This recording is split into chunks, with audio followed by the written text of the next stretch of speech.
நாளைக்கான வீடியோ தாங்க வந்திருக்கு. வீடியோ வந்து சூப்பரா இருந்துச்சு அப்படின்னு தாங்க சொல்லணும். நம்ம மாறன் மேல வந்து கண்மணி, வீரா எல்லாருமே சேர்ந்து போலீஸ் ஸ்டேஷன்ல போய் கம்ப்ளைண்ட் குடுக்க போறாங்க அப்படின்னு தாங்க சொல்லணும். இன்னொரு பக்கம் பார்த்தா நம்ம ராமச்சந்திரன் வந்து மாஸ் காட்டிக்கிட்டு இருக்காரு. நம்ம வள்ளிக்கு வந்து பயங்கரமான ஒரு தண்டனை குடுத்துட்டாரு அப்படின்னு தாங்க சொல்லணும். இன்னொரு பக்கம் பார்த்தா நம்ம மாறன் வந்து வீட்டுக்கே வரக்கூடாதுன்னு சொல்லிட்டாரு. அதெல்லாம் பார்க்குறவங்க சேனலை மட்டும் மறக்காம லைக் அண்ட் சப்ஸ்கிரைப் மட்டும் பண்ணிடுங்க. ஃபர்ஸ்ட்டு எடுத்தோடனே கண்மணி வந்து சொல்லிட்டு போறாங்க, இனிமேல் உங்கள் குடும்பத்துக்கும் எனக்கும் எந்த சம்மந்தமே கிடையாது. ஒரு குடும்பத்தையே சீரழிச்சிட்டிங்கல்ல அப்படிங்கிற மாதிரி சொல்லிட்டு போறாங்க. நம்ம ராகவன் போய் கூப்பிட்டு பார்க்காங்க. இங்கே பாரு வா, இதெல்லாம் நம்ம பேசி தீர்த்துக்குருவோம் அப்படிங்கிற மாதிரி சொல்லிட்டு கண்மணி வந்து கூப்பிட்றாங்க. அதெல்லாம் ஒன்றும் தேவை கிடையாது. இனிமேல் உங்கள் வீட்டுக்கு வந்து நானும் வரமாட்டேன், வீராவும் வரமாட்டா, கனவுல கூட நினச்சி பார்க்காதீங்க அப்படின்னு சொல்லிட்டு அந்த இடத்துலேருந்து போகிறாங்க. நம்ம இவங்க விறுவிறுன்னு வராங்க. நம்ம சூர்யா வந்து வராங்க. வந்த உடனேயும் சொல்கிறத கேளு வீரா அப்படிங்கிற மாதிரி கூப்பிட்றாங்க. என்னத்தை இனிமேல் சொல்ல போகிறீங்க அப்படிங்கிற மாதிரி வந்து நம்ம கண்மணி கேட்குறாங்க. இங்கே பாரு, ஒரு ஃப்ரெண்டாக வந்து ஒரு ஃப்ரெண்டுக்கிட்ட எல்லா உரிமையும் இருக்குது, நான் சொல்கிறத மட்டும் சொல்லிக்கிறேன், அதுக்கடுத்து அவள் முடிவு எடுத்துக்கிடுவா அப்படிங்கிற மாதிரி சொல்கிறாங்க. என்ன சொல்ல போகிறீங்க சொல்லுங்கள் அப்படிங்கிற மாதிரி கண்மணி சொல்கிறாங்க. உடனே வந்து சூர்யா வந்து சொல்கிறாங்க, இங்கே பாரு, மாறன் வந்து ரொம்ப நல்லவன், இது வந்து உனக்கு இப்போ புரியாது, போக போக தான் புரியும், தயவு செய்து வந்து தப்பான முடிவு எது மட்டும் எடுத்துக்கிறாத அப்படிங்கிற மாதிரி சொல்லிவிட்டு அவங்கள வந்து அனுப்பி வச்சிடுறாங்க.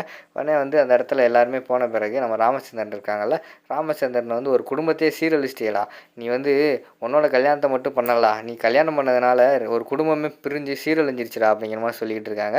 இங்கே பாரு அண்ணே, அப்படிலாம் கிடையாதுண்ணே, அவன் மாறன் வந்து நல்லவனே அப்படிங்கிற மாதிரி சொல்கிறாங்க. ஏய் வள்ளி அமைதியாரு, நீயும் இவன் கூட சேர்ந்து தானே சொன்ன, நீ தானே தாலியவே கட்டுறான்னு இங்கேருந்து சொன்ன, அப்போவே தெரியும் நீ இவன் கூட கூட்டு சேர்ந்துட்டேன்ட்டு, இனிமேல் உனக்கு பேசுகிறதுக்கான உரிமையே கிடையாது அப்படிங்கிற மாதிரி சொல்லிகிட்டு இருக்காங்க. உடனே வந்து அண்ணே என்னண்ணே என்னை பேசக்கூடாதுன்னு சொல்கிறேன், நான் சொல்கிறத ஒரு நிமிஷம் கேளுண்ணே அப்படிங்கிற மாதிரி வள்ளி சொல்கிறாங்க. இனிமேல் உன் பேச்சை கேட்குறதா நான் கிடையாது, இவ்வளோ நாள் வந்து நான் உன்னை வந்து பரிதாபப்பட்டு விட்டுக்கிட்டு இருந்தேன், என் வீட்டில் வந்து என் ஃபேமிலிக்காக நீ கல்யாணம் பண்ணாமல் இருக்கே அப்படின்னு சொல்லிட்டு உன் மேலே ஒரு இறக்கம் இருந்துச்சு, ஆனால் இனிமேல் அது கிடையாது, இந்த குடும்பத்தையே வந்து சீரழிச்சிட்டிங்க நீங்கள் 2 பேரும் சேர்ந்து அப்படிங்கிற மாதிரி சொல்லிகிட்டு இருக்காங்க. அண்ணே வீரா வந்து நம்ம மாறனை வந்து லவ் பண்ணானே அப்படிங்கிற மாதிரி சொல்கிறாங்க. யார் இவனையா, இவனெல்லாம் லவ் பண்ணுறதுக்கு வாய்ப்பே கிடையாது அப்படிங்கிற மாதிரி சொல்கிறாங்க. அண்ணே இவனை ஒரு நல்லவனை மாற்றினதே அவள் தானே, இவன் இடையில கொஞ்ச நாள் குடிக்காமல் வந்தானே, அந்த குடிக்காமல் வந்ததுக்கு காரணமே அவள் தானே அப்படிங்கிற மாதிரி சொல்கிறாங்க. இப்போ நம்ம ஒரு சாமிகிட்ட போய் சாமி கும்பிட்டோம்னா அது வந்து நமக்கு ஏதாவது வரம் தரும், நல்லது நடந்துச்சுன்னா சரின்னு சொல்லிட்டு சாமிக்கு நன்றி தான் சொல்லணும், அதை விட்டுட்டு அந்த சாமியவே தூக்கிட்டு வர நினைக்கக்கூடாது. அப்படி தான் இவன் தப்பு பண்ணியிருக்கான். அவள் வந்து நல்ல பிள்ளை, அவள் பக்கத்தில் யார் இருந்தாலுமே அவன் நல்லா தான் இருப்பாங்க, அப்படி ஒரு நல்ல மனசுக்காரியை எப்பட்றா இப்படியெல்லாம் பண்ண தோணுச்சு அப்படிங்கிற மாதிரி ராமச்சந்திரன் திட்டிக்கிட்டு இருக்கிற மாதிரி காட்டுறாங்க. அவர் வந்து அமைதியாகவே இருக்கார். மாறன் வந்து எதுவுமே பேசக்கூடாது அப்படின்னு சொல்லிட்டு, இனிமேல் வந்து நீ என் மூஞ்சிலே முழிக்காதரா, வெளியில் எனக்கு பெரிய அவமானம் ஆகி போச்சுரா அப்படின்னு சொல்லிட்டு ஒரு ஊருன்னு போகிறாங்க.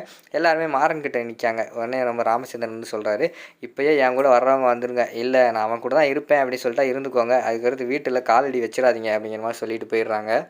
உடனே நம்ம மாறன் இருக்காங்கல்ல, மாறன் வந்து எல்லோரும் கிளம்புங்க கிளம்புங்க, அப்பா அவங்க மேலே வச்சுருக்கிற கொஞ்சம் நெஞ்ச பாசத்தையாவது காப்பாற்றிக்கோங்க, கிளம்புங்க அப்படிங்கிற மாதிரி சொல்கிறாங்க.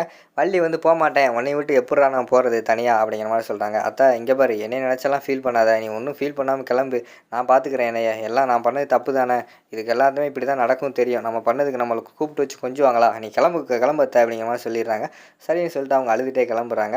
அடுத்து வந்து நம்ம இவங்கள தான் காட்டுறாங்க. நம்ம வீரா வந்து வீட்டில் வந்து தனியாக அழுதுகிட்டு இருக்கிற மாதிரி காட்டுறாங்க.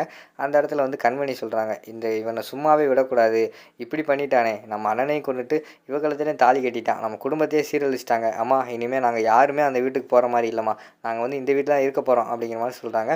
உடனே பிருந்தா வந்து சப்போர்ட் பண்ணுறாங்க. மாறன மாமா ஒன்றும் அப்படி ஒன்றும் கெட்டவங்க இல்லை, அவங்க சொன்னால் எல்லாமே கரெக்டாக தான் இருக்கும் அப்படிங்கிற மாதிரி சொல்கிற மாதிரி காட்டுறாங்க. விறுவிறுன்னு கோவப்பட்டு கண்மணி போய் பிருந்தாவே அடிச்சிடுறாங்க. எதுக்கு அடிக்க அப்படிங்கிற மாதிரி கேட்டவொடனே, அவனுக்கு சப்போர்ட் பண்ணி பேசுறியா, இங்கே வா, இது யார் உங்கள் அண்ணனை கொலை பண்ணதே அவன் தான், அவனுக்கு சப்போர்ட் பண்ணி நீ பேச ஆரம்பிச்சிட்டியா அப்படிங்கிற மாதிரி சொல்கிறாங்க. அண்ணனை ஒன்று அவங்க அப்படின்னு சொல்ல வராங்க. என்ன அண்ணனை கொலை பண்ணலைன்னு நீ சொல்ல வரையா அப்படிங்கிற மாதிரி சொல்ல வராங்க. அவனே பிருந்தா வந்து மனசுக்குள்ளே நினைக்காங்க, அதான்க்கா உண்மையை சொன்னால் உன்னோட வாழ்க்கை கெட்டு போயிடும், நான் இப்போ என்ன பண்ணுறேன்னு தெரியாமல் முழிச்சுக்கிட்டு இருக்கேன் அப்படின்னு சொல்லிட்டு அமைதியாக இருந்துடுறாங்க.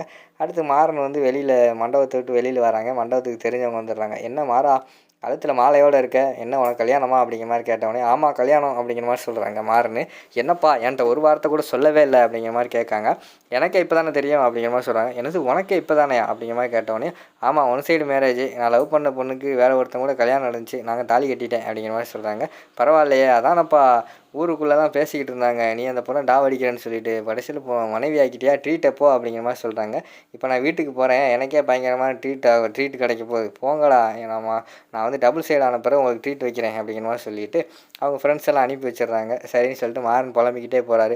26 வகையாக சாப்பாடெல்லாம் ரெடி பண்ணினேன், ஒன்று கூட சாப்பிட முடியாமல் போகிறேன், ஒரு மாப்பிள்ளையாக இருந்துக்கிட்டு அப்படின்னு சொல்லிட்டு காமெடி பண்ணிவிட்டு அந்த இடத்துலேருந்து போகிறாரு.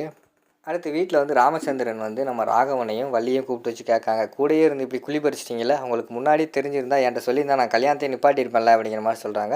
அப்பா எனக்கு தெரியாதுப்பா, கல்யாணத்துக்கு மொதல் நாள் நைட்டு தான்ப்பா மாறன் வந்து லவ் பண்ணுறேன்னு சொன்னான், அது மட்டும் இல்லாமல் அவன் தாலி கட்ட போகிறதெல்லாம் எனக்கு தெரியாதுப்பா அப்படிங்கிற மாதிரி சொல்கிறாங்க. உடனே வள்ளிக்கிட்ட கேட்காங்க, இதுக்கு எல்லாத்துக்கும் காரணம் நீ தான், உனக்கு தெரியும் ஆனால் நீ சொல்லாமே இருந்திருக்கல அப்படிங்கிற மாதிரி சொல்கிறாங்க. அண்ணே அவன் கெட்டவனே, அந்த கெட்டவனுக்கு தாலி கட்டுறதுக்கு பதிலாக அவன் மாறன் தாலி கட்டுறது நல்லதுன்னு நினைனே அப்படிங்கிற மாதிரி சொல்கிறாங்க. எதுக்கு ஊருக்குள்ளே எல்லாத்துக்குமே எனக்கு கெட்ட பேர் ஆகிப்போச்சு, அதாவது மாறன் கல்யாணத்தை ஏற்பாடு பண்ணி கடைசியில் அவன் மகனே கல்யாணம் பண்ண வச்சிட்டான்னு சொல்லிட்டு ஊருக்குள்ளெல்லாம் காரி துப்புவாங்க. இங்கே பாரு, அதுக்காக நான் உனக்கு கொடுக்குற தண்டனை என்னென்னா, என் கண்ணு முன்னாடியே நீ முழிக்காத, இந்த வீட்டில் இரு என்னும் செய், ஆனால் என் கண்ணு முன்னாடி முழிக்காத, நான் உன்ட்ட பேச மாட்டேன், நீ என்கிட்ட பேசாதன்னு சொல்லிட்டு அந்த இடத்துல ராமச்சந்திரன் வந்து கோவமாக போயிடுறாங்க. இந்த சைடு பார்த்தா கண்மணி வந்து, வீரா இனிமேல் இப்படியே இருந்தால் சரிப்பட்டு வராது, வாங்க எல்லோரும் கிளம்புங்க, போலீஸ் ஸ்டேஷனில் போய் அவனுக்கு கேஸை கொடுத்து வாழ்க்கை பூரா அவனை வந்து உள்ளே தெளிடுவோம் அப்படிங்கிற மாதிரி சொல்கிறாங்க. உடனே கண்மணியோட அம்மா வந்து சொல்கிறாங்க, ஏய் அமைதியாக இருடி, வீராவோட வாழ்க்கை அடங்கியிருக்கு அப்படிங்கிற மாதிரி சொல்கிறாங்க.